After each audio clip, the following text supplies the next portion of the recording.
Flor de Lis! Você não queria escandalizar o reino de Deus, Flor de Lis?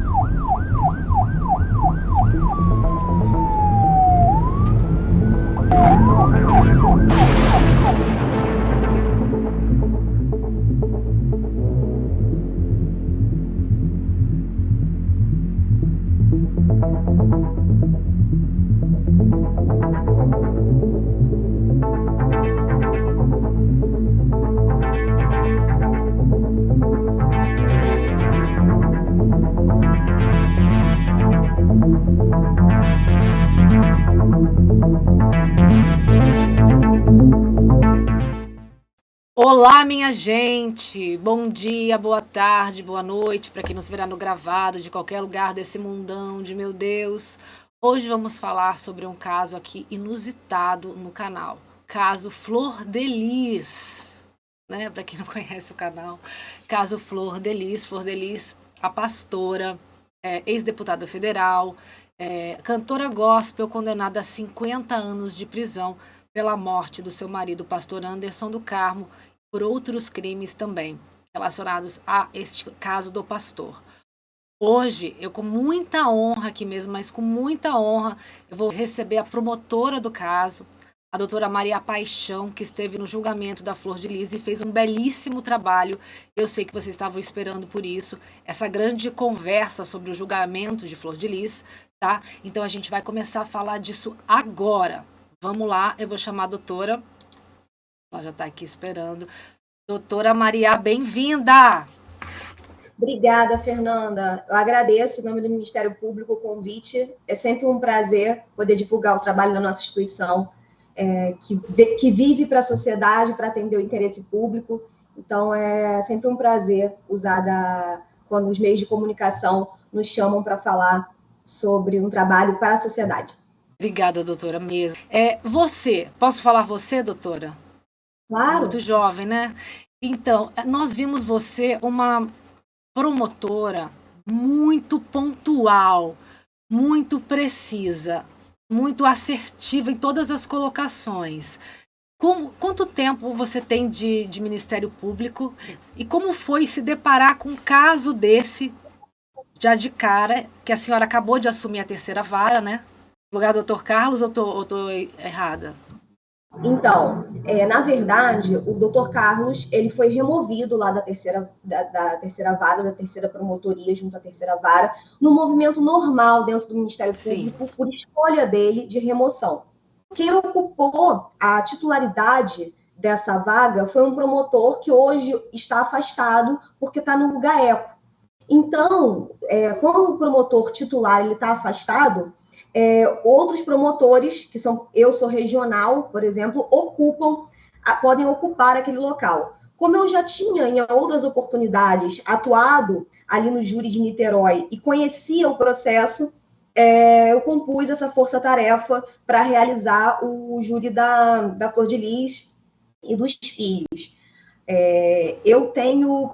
Primeiro, até agradeço ao seu elogio da questão de ser pontual e objetiva, porque é o que eu prezo na minha atuação mesmo, ser menos prolixa e ser objetiva, e aí conseguir ter maior acessibilidade, ser uma fonte de acessibilidade entre a minha instituição e a sociedade. Então, isso para mim é um elogio. Eu estou no Ministério Público há um pouco mais de 3 anos, no Ministério Público do Estado do Rio de Janeiro. Antes de ser promotora de justiça aqui, eu fui defensora pública federal e defensora pública estadual. Entendi, então tem uma bagagem já ali, né? Não teria como ser diferente com a sua atuação, né? Obrigada, Fernanda. Então, você já conhecia o caso Flor de Lis, já conhecia esse processo? Sim, porque esse julgamento, ele ocorreu no meio do ano. Nessa oportunidade, eu já estava preparada para realizar o plenário. Então, já estudava o processo. É claro que, né, a gente não tem só... Os promotores não podem selecionar só uma causa para atuar. Então, do meio do ano, quando houve adiamento, até novembro, eu fiquei em outros lugares, trabalhei em outros casos, mas eu já tinha um conhecimento prévio. E esse é um processo muito extenso.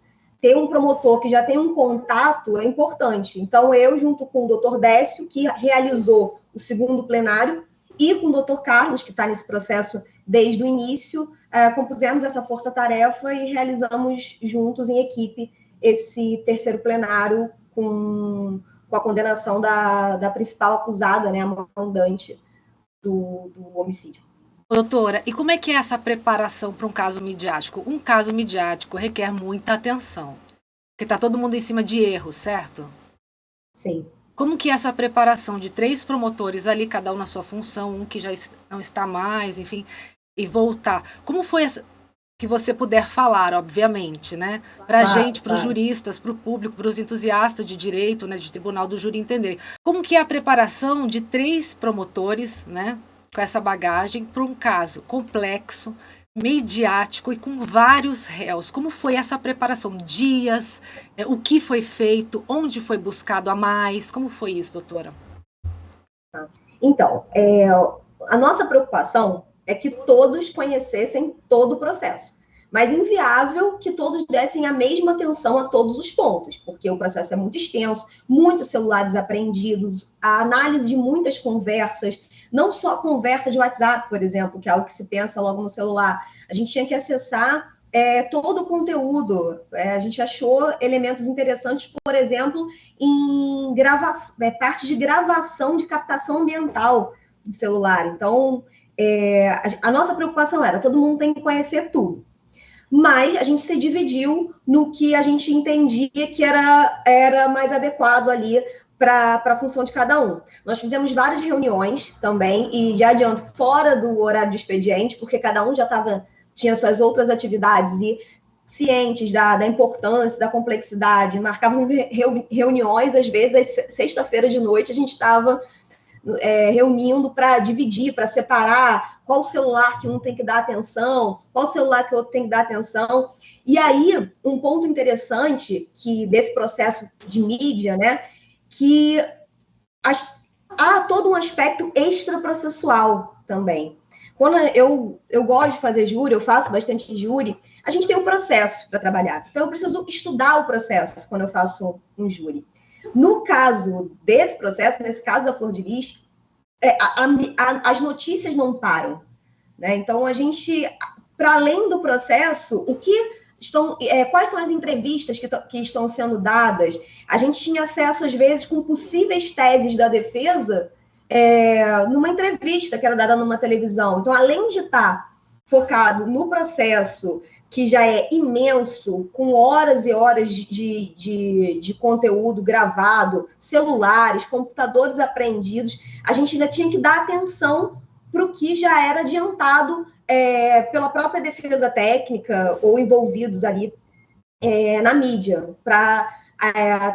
Nós sabemos a nossa linha, né? A nossa linha da acusação está ali, na denúncia, está na pronúncia, então a gente expõe o que está no processo, mas a gente sempre fica na expectativa de qual a tese que a gente vai receber da defesa. E nesse processo midiático, que foi interessante observar, é isso, como que a atenção também do Ministério Público tem que estar voltado para esse aspecto extraprocessual.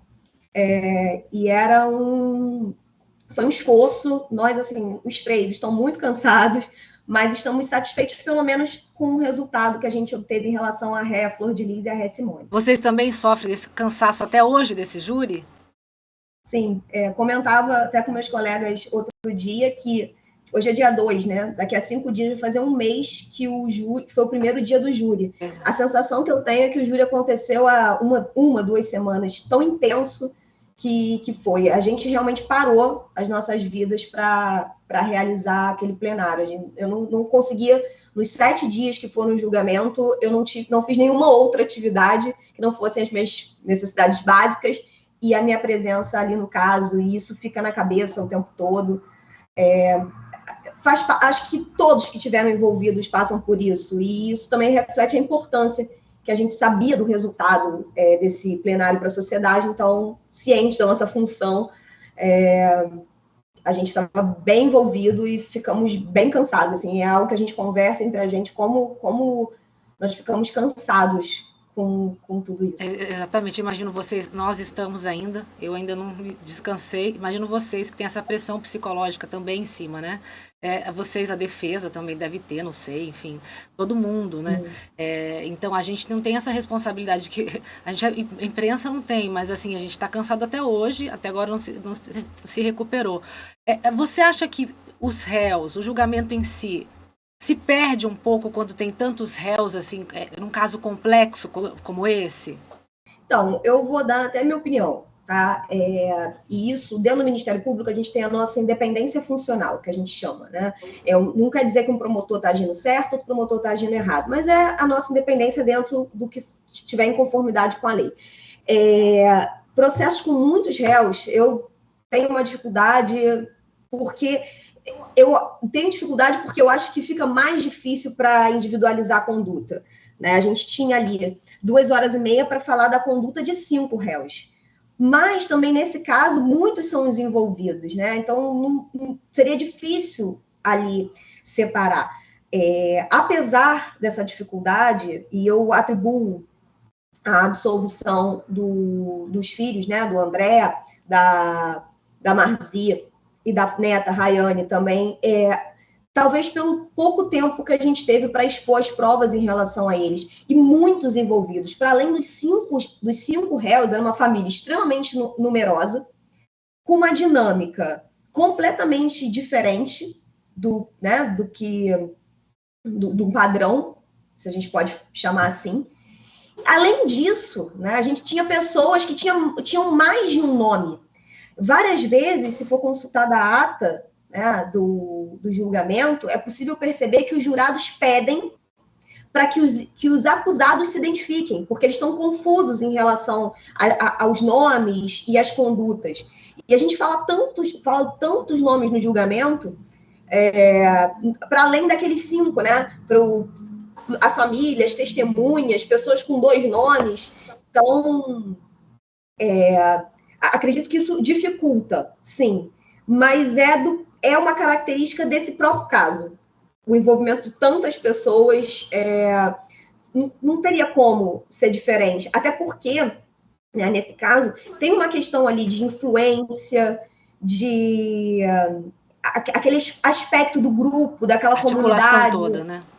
Exatamente. Doutora, mas a senhora falou desse aspecto, né, de reconhecimento. Quando houve essa pergunta por parte dos jurados, eu fiquei preocupada, sinceramente, né? Não saber quem é quem, mas ao mesmo tempo isso mostra a imparcialidade do júri, né? Que é legal e resguarda ali a integridade do julgamento, né? Mas foi mais de uma vez, tá? Foi mais de uma vez. Eu saí algumas vezes. Pode até ser observado da ata, né? Todos os dias, eles perguntavam, e assim, em relação aos jurados, o Ministério Público só tem a agradecer uma atuação, uma representação excepcional da sociedade, 7 pessoas não remuneradas pararam as suas vidas, e eles muito mais do que a gente, porque eles não tinham acesso a celular, a nenhum meio de comunicação, televisão, nada, ficaram num hotel, afastados da vida, começaram ali sem saber o dia que eles iam terminar, e perguntavam muito, estavam muito atentos, preocupados em dar uma resposta justa ali no caso. Eu percebi pelas perguntas, né? Acho que o público também percebeu. Pelas perguntas dos jurados, a gente entendia a preocupação dos jurados, né? Como eles são pontuais também. Como eles têm a visão pontual das coisas. Isso, assim, me admirou muito, sabe? Tem várias perguntas icônicas ali, tipo, o seu choro é de verdade para Flor de Lis, né?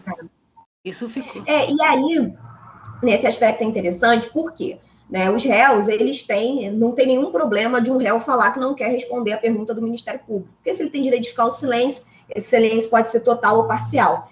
Mas nem o juízo, nem o Ministério Público pode perguntar. Então, só a defesa e os jurados. Então, os jurados, até para a gente da acusação, foi interessante as perguntas que eles fizeram, porque não eram perguntas só convenientes ali à tese da defesa, eram perguntas que nos ajudaram, e foi bom para o Ministério Público perceber que os jurados estavam caminhando em determinado sentido também. Aquilo ali é um indicativo do que eles querem saber. Apesar de você, réu aqui, ter dado essa versão, o que o jurado quer saber exatamente daquele fato?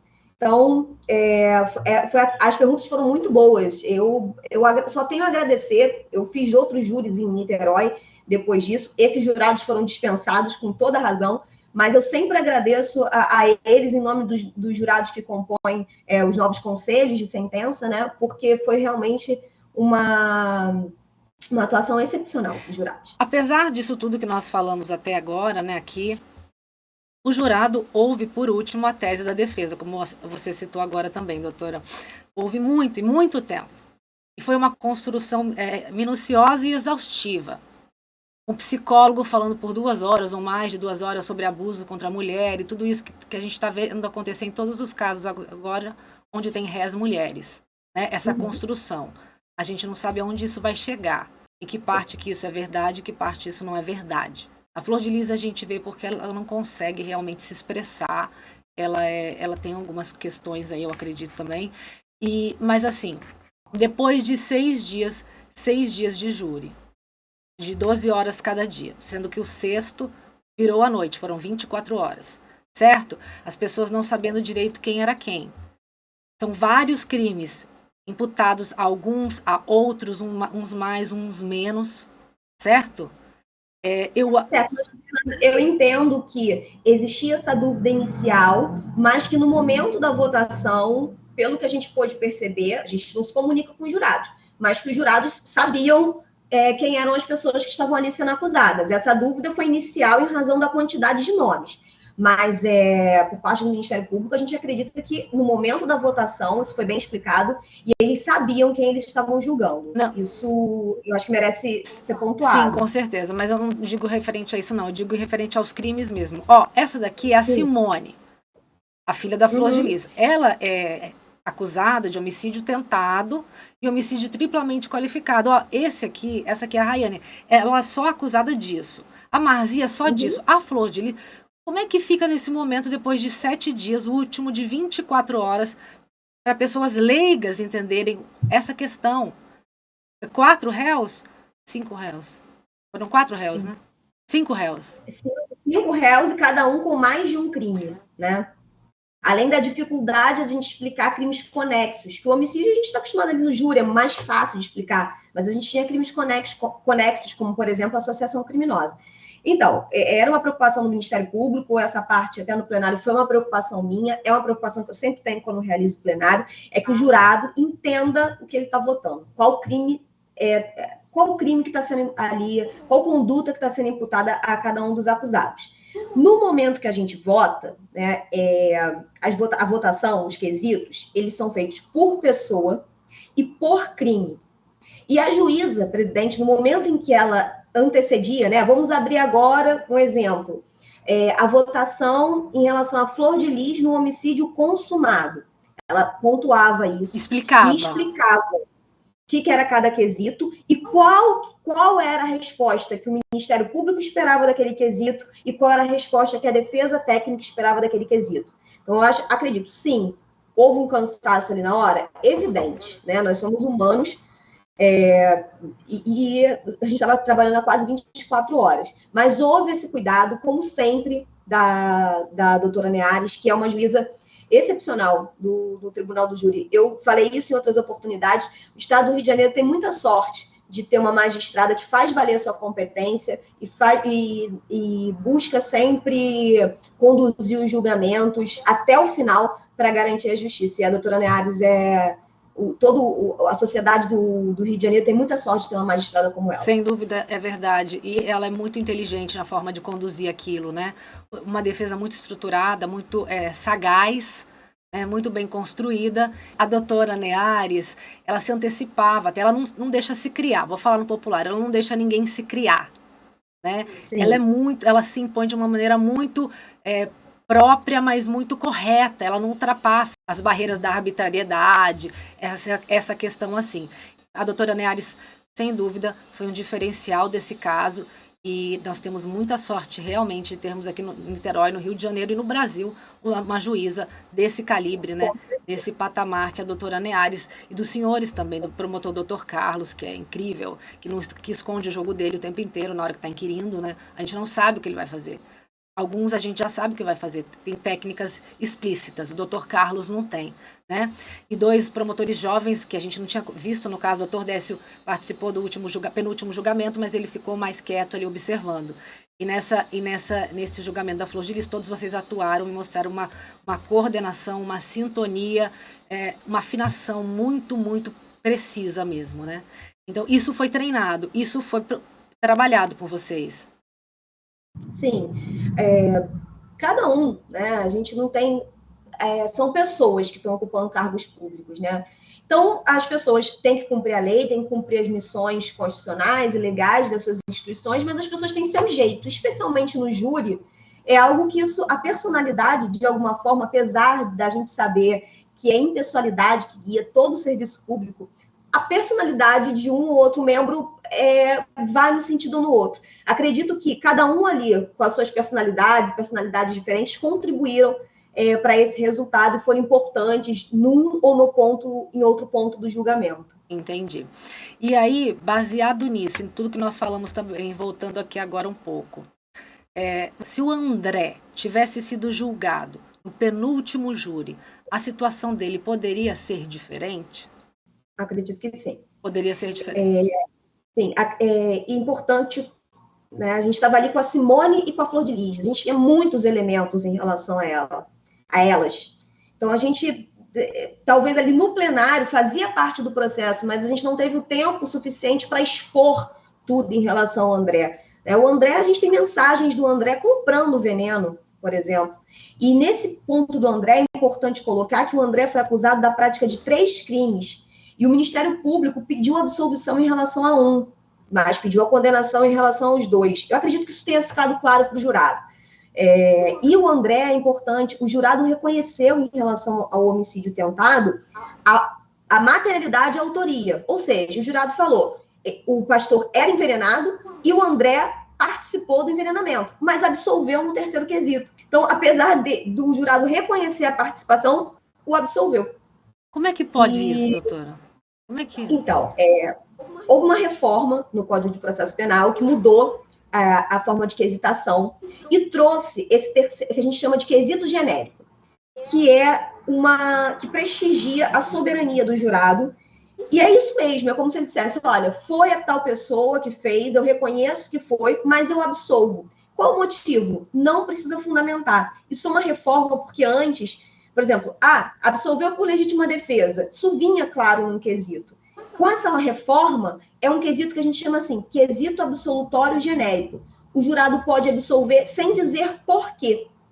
Então, existe essa peculiaridade em relação ao André, por isso que o Ministério Público defende que foi um julgamento contrário à prova dos autos, porque a única tese que a defesa do André levou para plenário foi negativa de autoria, ou seja, não foi ele. E o jurado falou, foi ele, mas o absolveu por um motivo que a gente não sabe, porque o jurado não fundamenta. Então, se a defesa não levou nenhuma outra tese que não fosse a negativa de autoria e o jurado falou que foi ele, não haveria outra tese a sustentar uma absolução genérica. Essa é a visão do Ministério Público. Eu entendo que a defesa pense diferente, vai atribuir isso à soberania dos vereditos, mas na visão do Ministério Público há um julgamento contrário à prova dos autos e esse é um dos fundamentos do nosso recurso em relação ao André. E vocês reivindicaram já esse resultado, certo? Ou não? Em relação ao André? Tá. A apelação no processo penal ela tem 2 partes. A primeira é a interposição, que é basicamente você dizer que você quer recorrer e por que você está recorrendo. E a gente já fez isso. Agora já foi aberto o nosso prazo para apresentar as razões. Ou o que é a razão do recurso? É por que estou recorrendo. Então, nesse primeiro momento, não sei se eu estou sendo clara, sim, porque sim. É uma questão técnica, você diz, o Ministério Público vai recorrer. Em relação a André, vai recorrer por conta de uma nulidade e por conta do julgamento contrário à prova dos autos. Em relação à Flor de Lis, o Ministério Público vai recorrer por causa da pena. Quais são as razões disso? A gente vai apresentar agora. A gente está nesse prazo. O Ministério Público não ficou contente satisfeito, contente não é a palavra, né, doutora? Não ficou satisfeito com o resultado do julgamento da Flor de Lis, da pena da Flor de Lis, não ficou satisfeito. A gente visualiza que tem algumas circunstâncias que podem aumentar ainda um pouco a pena. mas ficamos satisfeitos com a condenação, com o reconhecimento da responsabilidade penal dela. E da Simone? Então, a da Simone, existe uma questão que é o reconhecimento da causa de diminuição de pena em um crime e no outro não. Nesse aspecto, eu atribuo ao cansaço, porque num se reconhece um motivo torpe, ou seja, matou por dinheiro e poder, e no outro se dá um privilégio aderindo àquela tese de conveniência que a Simone traz, né? Nesse aspecto, o Ministério Público não vai recorrer, certo? Por quê? Qual seria a consequência de recorrer? Um novo julgamento da Simone. Então, nesse aspecto, o Ministério Público vai respeitar a soberania e não vai recorrer, porque a gente não quer que a Simone seja submetida a um novo julgamento. Apesar da gente a gente sustentou em plenário que não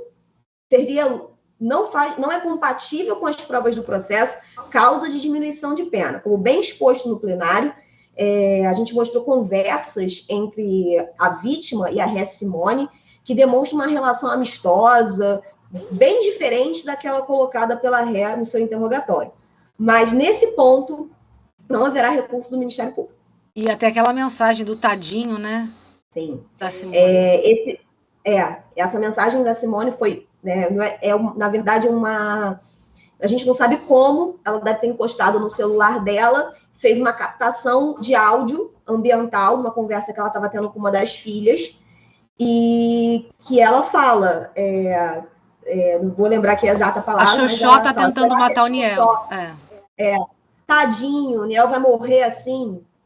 Então, plena ciência do que estava acontecendo e participação, né? Além, conjugado com tudo que a gente estava vendo. A gente não verificou, nas provas dos autos, um comportamento compatível com as situações que ela narrou em interrogatório, entendeu? Então, por isso que a gente não sustentou, entendeu que aquela narrativa era uma tese mesmo de conveniência, por isso que a gente não concordou com o privilégio, com a causa de diminuição de pena. Entendi. E alguns juristas dizem que a tese da Simone foi acatada em relação aos abusos, que eles entenderam ela como sendo abusada. Isso procede? Então, a Simone foi condenada pela prática homicídio triplamente. em relação ela, no triplamente qualificado, foi reconhecido o motivo torpe, da forma como colocado pelo Ministério Público. Ou seja, que o motivo da execução que ela participou foi dinheiro, poder, não aceitar a administração que a vítima dava aos negócios da família, em relação ao envenenamento, que foi reconhecida a causa de diminuição de pena. Então, se acolheu para um dos crimes, mas não para o outro. O jurado não fundamenta suas decisões, mas reconheceu ali a causa de diminuição de pena em relação a um dos crimes. Eu, como vou sustentar aqui que o jurado não acolheu a tese dela de abuso. Não acolheu. Tá, não. Então, às vezes a gente fica pensando assim, claro, acho que você não pode falar sobre isso, doutora, mas até que ponto o júri é realmente eficiente, então, né? Porque tem muita incoerência nesse julgamento, né? É muita incoerência mesmo. Mas faz parte, é o que a Constituição quer nesse tipo de crime, né? Que a sociedade tenha essa participação ativa, fundamental, e isso é o que eu sempre coloco quando eu vou fazer meus júris. As decisões do júri, que são pessoas da sociedade, refletem a posição no pensamento da sociedade numa determinada época. Então, para fins históricos, tem seu valor. Se a gente observar casos famosos que foram julgados no júri, que geraram absolvições no passado, quando a gente olha hoje e pensa, nossa, isso aqui jamais uma pessoa seria absolvido, porque aquilo ali refletia um valor da sociedade àquela época. E hoje a gente tem que aceitar num aspecto, no que não viola a prova dos autos, mas o que viola a gente vai recorrer com todo respeito aos jurados e à função que eles exerceram, que, como eu disse, foi excepcional e brilhante.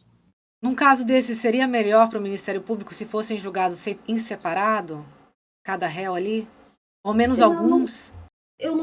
Não, é difícil. Acredito que ficaria menos cansativo, porque a gente não teria que fazer prova para 5 pessoas em plenário. sendo menos cansativo, a gente poderia explorar a prova em relação a um, ao outro. É uma O possibilidade, resultado mas poderia ser diferente, né, no entendimento do poderia, jurado. A construção poderia. da defesa, em determinado momento, chega a fazer a gente questionar algumas coisas, tipo a Rayane. Rayane, para mim, era uma pessoa que ia pegar uns 30 anos de prisão, porque ela faz parte da alta cúpula ali da organização do crime também, né? Então ela, Simone, Flor de Lis, cabeças assim do crime, né? E a Marzi também, só que a Marzi mais uma condição meio subjugada ali naquela casa, enfim. Mas a Rayane não, uma das cabeças, uma das articuladoras, eu vi. Mas até que ponto provas de depoimentos de pessoas valem e prints, conversas e outras materialidades? Qual é o peso de cada uma dessas para o Ministério Público e também para a visão dos jurados, na sua visão, doutora? É importante dizer que no Brasil as provas elas não têm peso, né? A prova testemunhal vale tanto, a prova documental vale tanto. Não existe. A prova ela é valorada pelo julgador, que tem que fundamentar por que considera aquela prova mais importante e outra não. Quando um juiz togado faz isso, ele diz: olha, estou condenando considerando esta prova por isso, isso, isso. E ele dá ali o peso da prova que ele entende que vale, né? E fundamenta. É aí que está a validade, é na fundamentação do juízo. Nos jurados, os jurados não fundamentam. Então, eles têm acesso à prova e, dentro da sua íntima convicção, dão o valor que eles entendem. Então, para um jurado, um depoimento testemunhal pode ter um valor maior que uma conversa. Para outro, a versão de uma ré interrogatório pode ter uma versão maior, que é uma prova também, pode ter uma versão maior que a narrativa de uma testemunha de acusação. Como eles não fundamentam, a gente não consegue saber. Diferente se fosse, por exemplo, julgado um roubo, que o juiz vai julgar sozinho e vai ter que dizer: olha, eu estou considerando aqui a palavra da vítima por isso, eu estou considerando esse vídeo por isso. Então, no jurado tem essa dificuldade, mas que é algo próprio mesmo do tribunal do júri, e é uma vontade constitucional. É assim que é previsto na Constituição do Brasil, né? Deixa eu explicar, gente, porque a Rayane, o que tinha contra ela eram depoimentos, muitos depoimentos, né? Quase todos os depoentes davam a mesma versão, que a Rayane teria ligado, que a Rayane teria feito, que a Rayane teria contratado. Em primeira pessoa até, como o caso da Cacá, né? A Érica, ela me ligou e ela me pediu alguém. Então, assim, são pessoas falando. Não tinha prints de Rayane, não tinham conversas de Rayane, mas quase todo mundo dizia a mesma coisa sobre a Rayane, então é meio que impossível de não ser, certo, doutora? Não, isso para o Ministério Público ficou claro que a Rayane participou de planos, ela queria o resultado morte, ela participou de planos anteriores, né? Procurando um bandido bom, quando ela procura, também pede ao Lucas ajuda para executar um plano para matar o pastor, e tudo isso em Brasília, como assessora parlamentar. Então. E a situação da igreja também, do matador que foi lá, que, né, o dinheiro, ele ficava falando com a Rayane no telefone, né? Tiveram que dar um dinheiro, uma quantia. Então, tudo isso via depoimento, pessoal, tá? Então, pessoas que falaram que. Então, as provas contra a Rayane eram essas, né? Das testemunhas do caso. Contra o André, vendo a tese da defesa, até que eu consigo compreender a queda da absolvição da Rayane aí, de repente, né? Eu não vi toda a discorrência do doutor Rodrigo para ver como ele fez, ainda não ouvi toda a discorrência dele. Mas ele pode ter tentado colocar ali, não sei, a doutora viu, né? Ela vai falar, que não tinham provas, que eram só pessoas dizendo. Apesar de ser todas as pessoas quase dizendo. E contando com detalhes. Então, assim, fica muito difícil. Era essa discussão que eu estava tendo com a doutora, que eu estou tendo com a doutora aqui agora. Já do André, eu achei que tinha menos materialidade. Só que a materialidade que tinha com o André não era de pessoas dizendo o quê? Era de print, áudio, né? Então, acabou revertendo a situação um pouco mais. O André falando de envenenamento claramente em prints, Claramente. em outro áudio, ele comprando o veneno, dando glória a Deus. E perguntando se ela deu na mão da mãe. né? Esse do veneno é interessante porque eles falam num chumbinho branco, né? Porque a gente sabe que o chumbinho é da característica dele não ser branco. Ele é escuro. E aí a defesa suscitou uma questão de lá ter uma infestação de ratos. Mas por que qual a diferença para o rato a cor do chumbinho? A cor do veneno? A gente acredita, né? Então, por isso que a gente fez a construção lá, que o chumbinho que o André se refere na conversa, isso foi exposto pelo Dr. Carlos em plenário, é veneno, é uma forma de tratar de veneno. Que ele estava ali, mais um que ele estava tentando comprar para... mais um que eles estavam tentando administrar ali para gerar o resultado morte do pastor, né? O chumbinho branco. Exatamente, que seria para o Ministério Público não tem razão, não foi exposta a razão por que para o rato faz diferença um chumbinho preto ou branco. É um veneno preto ou branco. Entendi. Então, gente, tem essa materialidade, né? E ele foi absolvido, o André. Rayane e André foram absolvidos. Marzi é pior ainda, porque a Marzi tem praticamente todos os tipos de materialidade. Além dela falar, sim, eu fiz isso, né? Eu fui atrás do Lucas. Ela fala isso, ela falou isso no depoimento dela. Ela falou praticamente uma confessa, com materialidade. Eu sei que ela fez, o Lucas mostrou, foi vista a mensagem, o pastor viu a mensagem, né? Então, assim, clemência? Foi clemência, no seu ponto de vista, doutora? A construção da defesa da narrativa do abuso e do histórico de vida da pessoa estava sendo julgada pelo histórico de vida dela, não pelo crime em si. Como é que é? Pode ter sido, porque com a Marzi aconteceu aquilo que eu disse. O jurado falou, foi ela. E mesmo assim absolveram. Então, pode ter sido reconhecida ali uma extrema dependência da Réa Flor de Lis, pelo que ela narrou em interrogatório. E aí é um ponto que o Ministério Público, nessa parte, foi o que eu critiquei, né? Nessa versão, nessa questão toda de abuso, era tão flagrante querer trazer aspectos da pessoa, mas não da conduta, que se narrou, a Marzi interrogatório narrou até situações de abuso que ela teria passado antes de conhecer os envolvidos no caso. Assim, primeiro, né, sobre esses abusos, é interessante porque todos que narraram abuso narraram condutas inadequadas da vítima e no final falaram, não fui eu. Então, o que se justificava? Esse foi um ponto. A Marzi narrou até situações que aconteceram com ela antes de conhecer a família, na minha visão, para tentar gerar uma sensibilidade por parte do jurado. Mas no júri a gente não julga a pessoa, a gente julga a conduta. E conduta da Marzi teve. É aí que eu falo que é complexo um pouco essa questão do júri popular, né? Tem questões. Esse caso para mim foi muito uma aberração. Eu tinha certeza que todos seriam condenados, certeza absoluta. Não sei se vocês tinham essa mesma visão. Talvez o André pegasse um pouco tempo, mas eu acho que ele pegaria algo, porque até o Carlos Ubiraci, que não tem materialidade alguma, pegou 2 anos e 2 meses pela associação criminosa. E veja, a associação ali, essas mensagens entre eles configuram a associação. Pessoas que foram absolvidas comprovadamente fizeram planos anteriores para executar a vítima. Foi a posição do jurado, que, mais uma vez, não fundamenta a sua decisão, o Ministério Público não concorda, por isso que vai recorrer nesses pontos. E eu vejo como uma aberração jurídica, não sei se pode...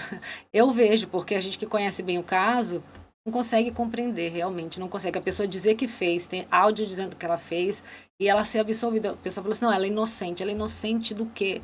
Então, a construção da defesa, a sagacidade da defesa, eu acho que fez a diferença aí, né? Nessa clemência.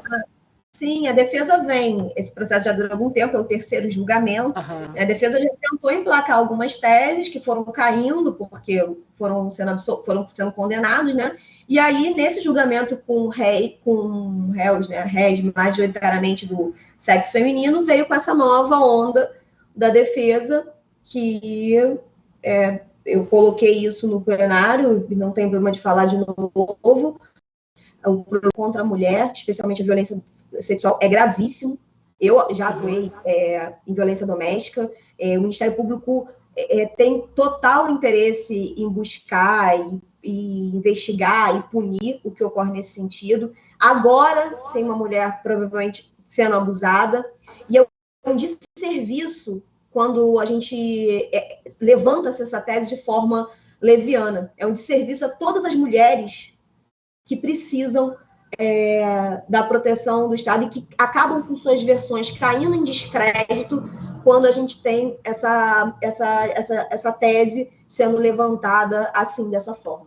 Lamentável. Exatamente, é uma coisa que a gente sempre fala aqui. Exatamente, se a Flor de Lis tivesse contado essa versão no início, né, lá no início, mas não, ela preferiu outras versões, né? Ela foi para latrocínio, ela foi para outras questões que não tem nenhuma conexão com abuso dessa forma que foi contada. Até algumas outras provas que a gente conseguiu juntar aqui deixam claro que aquilo era uma farsa, mas enfim, não vou entrar no mérito dessas provas agora, que era combinado, né? E aí a gente vê agora várias réis aí fazendo esse mesmo percurso. Mas como o caso não é tão polêmico, como Flor de Lis, a Flor de Lis é uma lenda urbana, é um personagem em si, ela se sobrepôs ao assassinato do pastor, né? Ela fez meio que um crime em castigo, aí ela foi cometendo outras coisas se atrapalhando, e vai se tornar, sem dúvida, uma lenda urbana, é um caso muito complexo. Eu não sei se você já viu algum caso dessa maneira, dessa complexidade antes. Então, realmente, é épico esse caso. Agora, se tivesse sido contada essa versão no início, o apelo que ela tinha, midiático, e religioso e artístico, eu acredito que poderia ser diferente, porque nós, como seres humanos, a gente sempre fica aguardando a pessoa justificar aquilo que ela fez por alguma maneira. A gente tem essa índole, né? Fico esperando o momento que a Flor de Lis vai me convencer. E ela não faz isso, e a gente tem que entender que tem gente que é o que é. Só que eu acredito que se fosse isso trabalhado no início, beleza, poderia dar certo, igual algumas já vêm trabalhando na delegacia já. Na delegacia ela já constrói essa tese, já fala essa questão do abuso, aí o público já fica todo sensível em relação àquilo, porque é uma questão, como a senhora colocou, que atinge a maioria das mulheres no mundo, né? Não importa a condição social, a posição, o abuso, é uma coisa séria, e ele começa de uma maneira, e a gente não tem como julgar isso, por isso a gente tem essa empatia absurda com casos de abuso, mas eles não podem ser usados, né, dessa maneira, porque quando for real, a gente não vai mais saber o que é isso, o que é aquilo. Exatamente. Né? Exatamente. Doutora... Por isso que eu digo que é um desserviço. Hã? É um desserviço. É um desserviço absurdo. Todas as mulheres numa sociedade machista marcada por violência sexual trazer essas teses de maneira leviana. Mas, se existisse, pode ter certeza que seria de todo o interesse do Ministério Público apurar e dar essa resposta, porque faz parte também da nossa função institucional. Mas não foi isso que a gente verificou. Não é, né? A gente tenta justificar, mas não acha esse abuso, né? A Kelly e ele eram quase da mesma idade, eles eram praticamente irmãos, não tinha essa questão. Casamento era meio que mais ou menos fake também. Então, assim, aí colocaram a questão da Kelly, em cima daquilo foram viajando na maionese, eu acho, né? Ah, eu vi ele abusando dela. Ah, o que ele fez? Ah, ele tava passando a mão nela. Ah, eu vi, tava escuro, eu tava dormindo no quarto dela, mas vi que ele passou a mão nela. Ah, era isso, né? Então, assim, uma brincadeira mesmo feia com o caso do abuso. Se o pastor abusou de alguém, se ele fez realmente isso de fato, provavelmente não foi com aquelas pessoas e daquela maneira, porque ficou uma coisa bem superficial, né, doutor? Pessoas que foram ouvidas antes e nunca narraram nada nesse sentido. Então... Agora, doutora, eu queria falar com a senhora, daqui a pouco a gente vai encerrar, já estamos caminhando para encerrar, sobre uma coisa polêmica, uma questão mais sensível do julgamento, que são as nulidades. Né? Nós estávamos ali, a defesa já falava que o júri estava eivado de nulidades previamente, que seria anulado antes dele acontecer, já falava isso, já tinha até nos autos isso, né? Mas chegando ali, houve uma situação realmente que eu estava meio que dormindo assim, eu levantei na hora e vi os três, né, do Ministério Público murchando, porque nós que somos jornalistas, a gente observa tudo, é isso que eu tenho, ainda mais escrevendo livro, eu tenho que observar essas coisas, e o defensor estufando o peito assim, essa foi a cena que eu vi, né, e como que foi isso para o Ministério Público? Na hora, assim, eu vi que vocês perderam o brilho, perderam... Qual ponto exatamente? Qual nulidade? Porque eles levantaram muito... A nulidade do doutor Ângelo. Sim.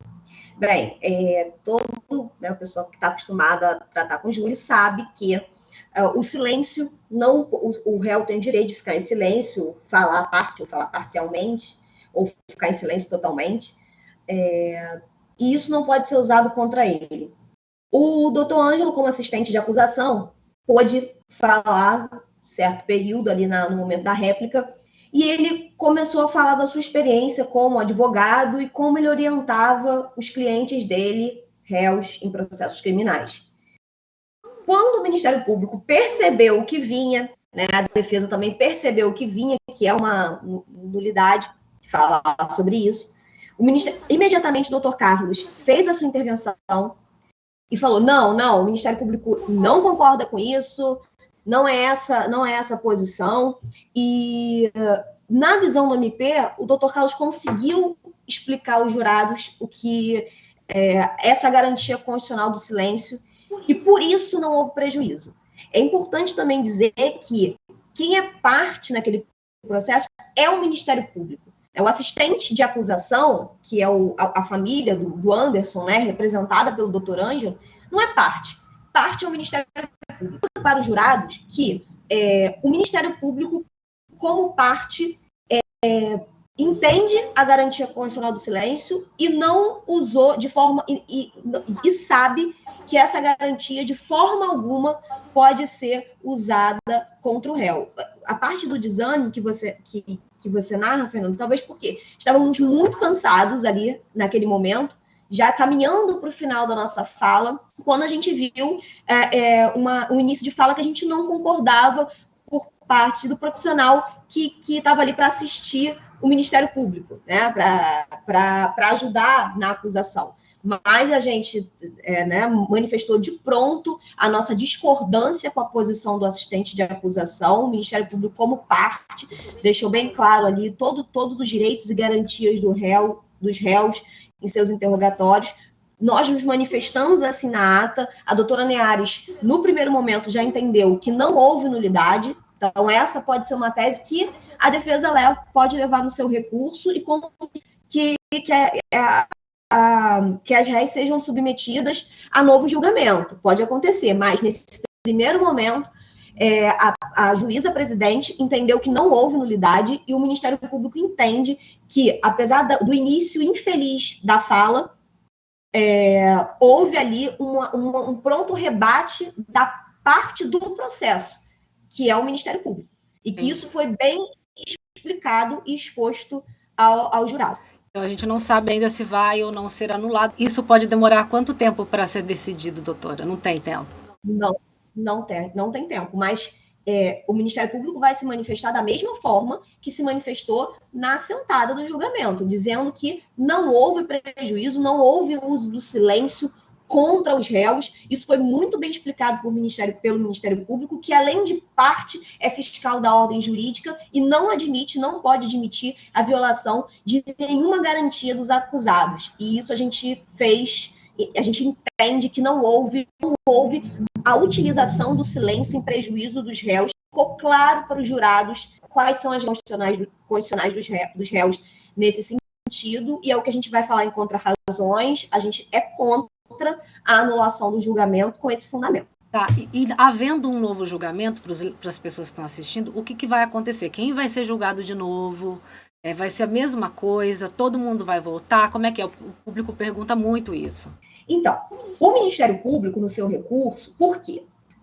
Quando alguém é absolvido no júri, não pode o tribunal simplesmente condenar essa pessoa.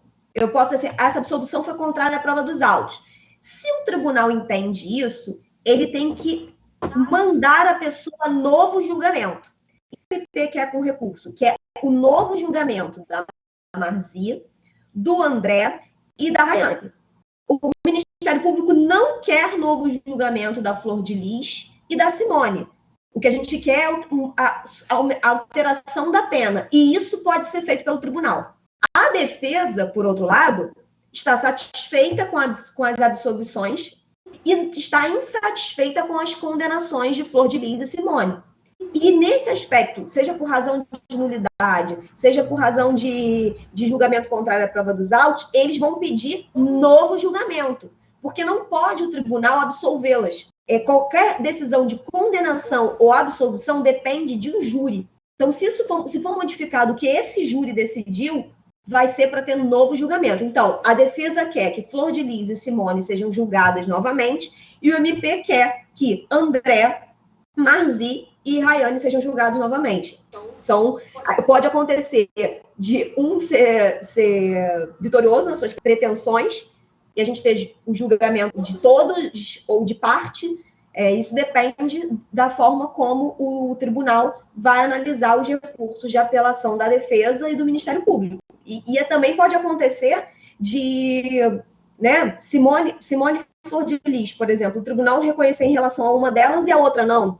Então, vai ser submetido a novo julgamento quem tiver o recurso provido, porque vai querer alterar, vai ser possível alterar a decisão do júri. É isso. Entendi, doutora. Foi clara, não sei se foi clara, Fernanda, porque... Foi muito clara, tá muito mais... Nossa, uma oratória maravilhosa, eu que tô aqui com minhas gagueiras tudo, a senhora tá dando um show como sempre, né? No júri foi uma surpresa incrível, maravilhosa. A doutora Fernanda que estava ali também com vocês, ou não era a doutora Fernanda, eu tô louca? A doutora Fernanda Lopes, não?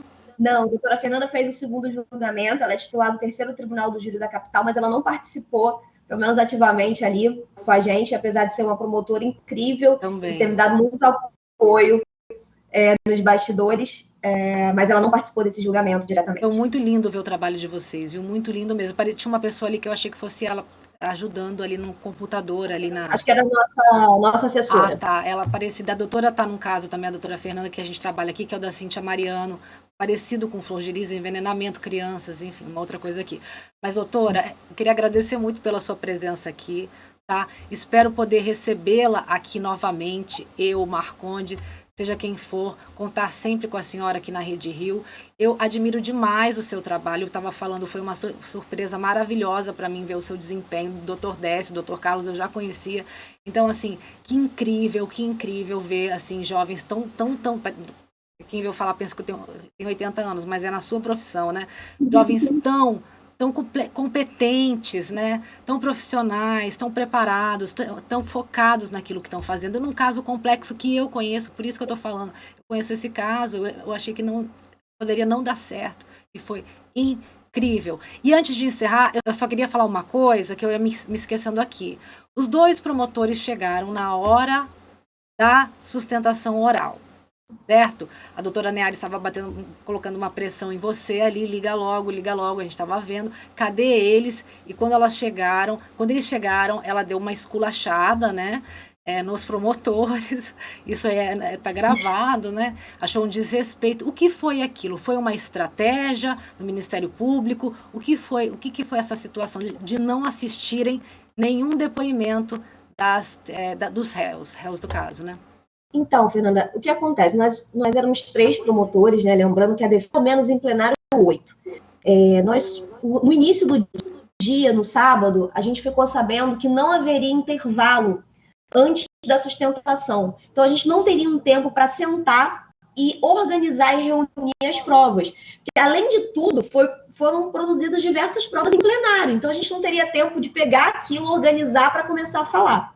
Quando nós soubemos que os réus não responderiam às perguntas do Ministério Público, então o Ministério Público não faria perguntas. Eu fiquei para ouvi-las, porque o Ministério Público tem que estar presente no momento do interrogatório, mas como a gente não ia perguntar, a gente achou que seria melhor, mais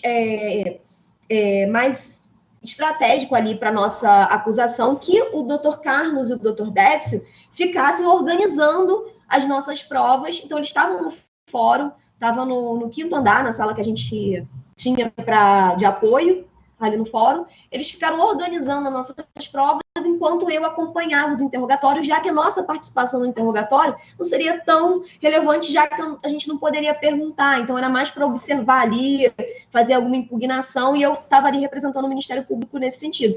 E aí, todo mundo cansado, querendo começar logo, houve um atraso para trazer do computador e tal, e houve aquela questão ali, o doutor Neares é sempre muito pontual, mas foi o momento, tudo correu depois bem, mas em relação à ausência deles foi por isso, foi uma opção nossa para que eles pudessem melhor organizar as provas, já que não haveria intervalo antes da sustentação. E até porque o doutor Carlos já conhecia aqueles depoimentos, eu acho que de decore e salteado, já imaginava o que viria dali, né? A gente só ficou esperando para ver, Simone vai assumir ou não? Mais ou menos era isso, mas ela surpreendeu não confessando, né? Apresentando uma versão diferente. Exato, também. mas a gente até soube disso depois, que ela não fez algo que ela tinha que ter feito ali, que estava combinado com a defesa dela de chorar, alguma coisa ali, ela não conseguiu fazer isso.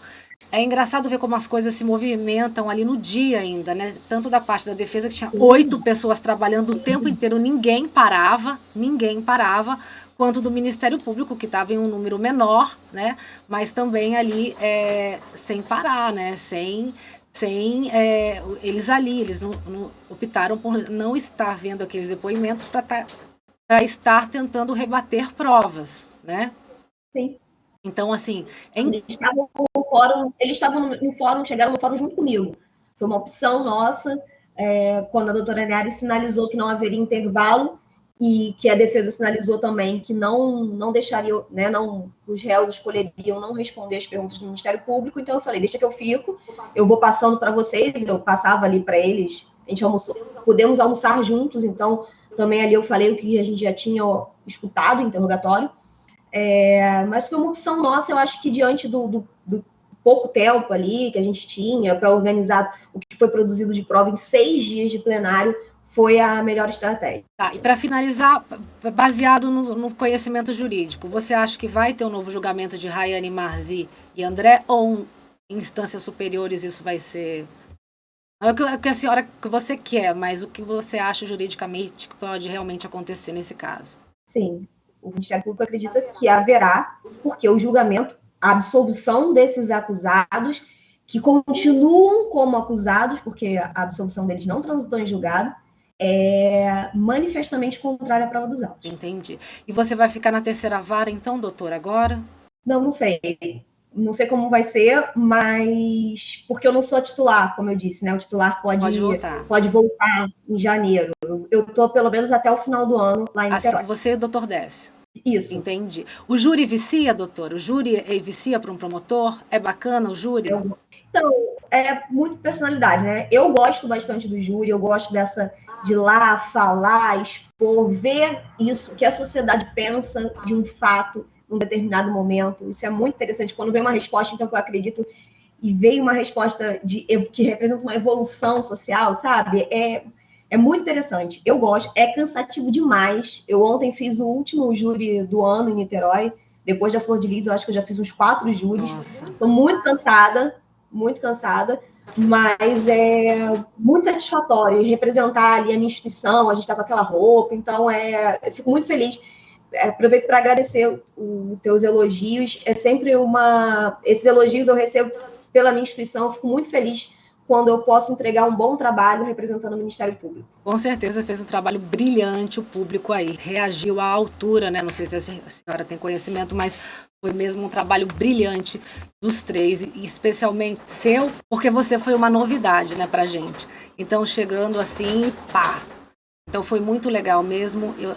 A gente só tem a agradecer, né, como sociedade, por esse caso tão complexo, por esse julgamento tão complexo também, por um trabalho tão bem feito, e ver profissionais que poderiam ter o mesmo resultado sempre, ou não, enfim, né, porque o salário não vai mudar, mas que fazem o seu trabalho corretamente, com ética, idoneidade, não só vontade e garra, né? Então isso aí é lindo de se ver, a gente fica muito orgulhoso de ver ser brasileiro nesses momentos, doutora. Muito obrigada mesmo pelo seu tempo aqui, tá? Espero que você consiga descansar bastante nos próximos nas férias aí, descansar bem, e que nós possamos vê-la aí em tantos outros júris aí pelo Rio de Janeiro afora, por Niterói também, e aqui na Rede Rio também. Tá bom, muito obrigada pelo convite, Fernanda. Obrigada mesmo. Muito obrigada mesmo, e pelas palavras carinhosas e gentis que você dirigiu a mim. Muito obrigada. Fica com Deus, doutora, valeu mesmo, até mais. Obrigada. Até. Tá. Gente, então é isso. Essa foi a doutora Maria Paixão, promotora do caso Flor de Lis, um caso que servirá de estudo jurídico aí para todo mundo, já está servindo, a gente sabe, né?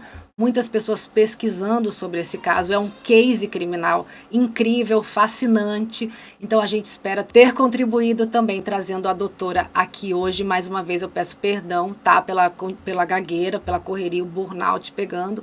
Mas é isso. Muito obrigada. Fiquem com Deus e até amanhã. Valeu.